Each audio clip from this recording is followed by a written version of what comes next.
Dinasti Umayyah adalah salah satu kekuatan politik Islam, yang berkuasa hampir satu abad di wilayah Timur Tengah sekarang.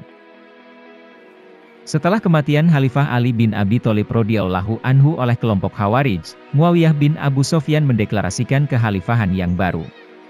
Pemerintahannya berpusat di kota Damaskus, Suriah sekarang.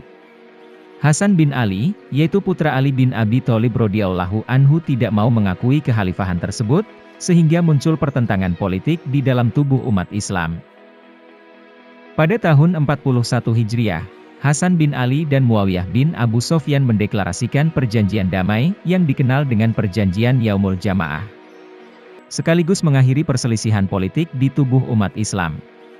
Sejak saat itu, resmilah dinasti Muawiyah berkuasa dan diakui oleh semua umat Islam di dunia. Dinasti Umayyah berdiri selama 90 tahun, dan dipimpin sebanyak 14 khalifah. Meski tak sampai berkuasa selama satu abad, dinasti Umayyah tetap memberikan peninggalan yang cukup fenomenal bagi sejarah Islam. Salah satu peninggalan sejarah dari dinasti Umayyah adalah Masjid Agung Umayyah yang berdiri di Damaskus, Suriah. Tahun 1184, musafir Andalusia bernama Abul Husain Muhammad, mengunjungi kota Damaskus. Saat kedatangannya pertama kali ke kota Damaskus, ia dibuat tertegun akan keindahan bangunan yang ada di kota tersebut. Musafir yang telah mengunjungi banyak tempat di Eropa ini bahkan menyebutkan, jika surga ada di bumi, maka Damaskus ada di dalamnya. Jika surga ada di langit, maka Damaskus bersaing untuknya. Begitu takjubnya ia melihat kota Damaskus saat datang pertama kali ke sana. Salah satu bangunan yang paling membuatnya takjub adalah Masjid Agung Umayyah, yang didirikan dinasti Umayyah 4 abad sebelum kedatangannya. Masjid Agung Umayyah dibangun di atas situs kuno yang dulunya juga digunakan sebagai tempat ibadah.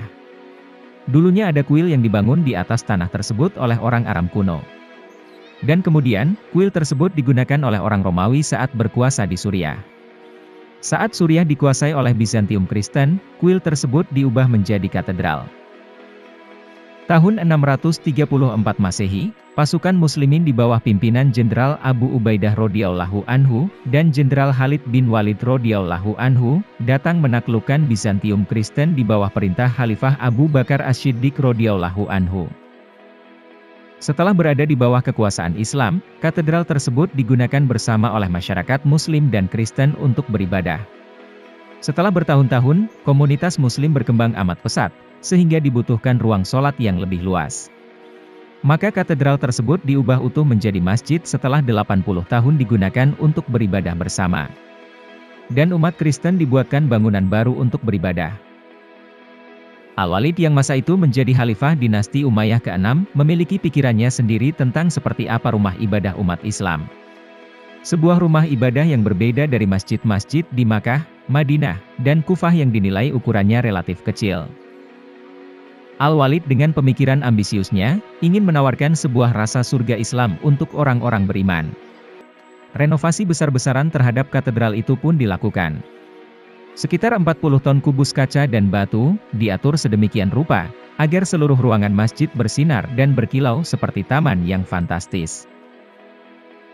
Catatan perjalanan Abul Husain Muhammad di abad ke-11 di Damaskus menyebutkan, konstruksi bangunan Masjid Agung Umayyah amat sempurna.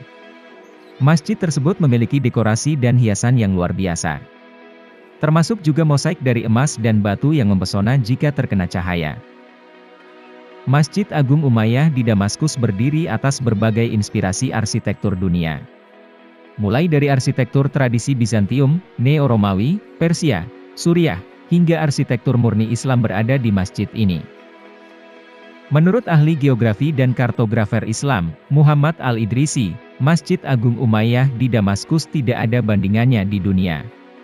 Pendapatnya ini mengacu pada konstruksi bangunannya yang kokoh, dan desainnya yang beragam serta mengesankan. Desain ini tidak hanya dinilai inovatif, tapi juga inspiratif, karena menjadi inspirasi bagi pembangunan masjid-masjid lain berabad-abad berikutnya. Meski dinasti Umayyah hanya berdiri 90 tahun, namun Masjid Agung Umayyah di Damaskus tidak pernah berubah selama 1300 tahun setelahnya.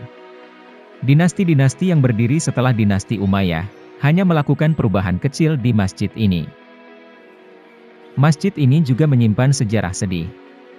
Di mana di masjid ini juga, anak Khalifah Ali bin Abi Thalib radhiyallahu anhu ditawan selama 60 hari setelah Perang Karbala. Serta kepala Imam Husain sempat ditaruh di masjid ini sebelum dimakamkan. Apa yang kita lihat dari masjid besar ini sekarang, bukanlah bentuk aslinya saat didirikan oleh Al-Walid, Khalifah Umayyah ke-6. Sejak dibangun tahun 715 Masehi, masjid ini sudah 3 kali mengalami kebakaran besar. Kebakaran pertama terjadi pada tahun 1609. Kebakaran kedua terjadi pada tahun 1401. Dan kebakaran ketiga terjadi pada tahun 1893. Kebakaran pertama dan kedua tidak merusak mosaik luar biasa dari masjid ini. Namun kebakaran ketiga merusak hampir seluruh bagian masjid.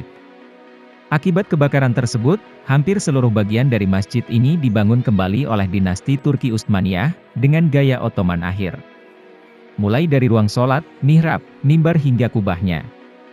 Keindahan masjid ini yang diceritakan oleh musafir Andalusia, Abul Husain Muhammad tidak bisa lagi kita lihat. Seperti apa berkilaunya masjid ini, yang disebut layaknya surga dunia orang-orang beriman, tidak bisa lagi kita saksikan. Selalu ada hikmah di balik suatu kejadian, termasuk di balik hancurnya kemewahan Masjid Agung Umayyah yang indahnya seperti taman surga.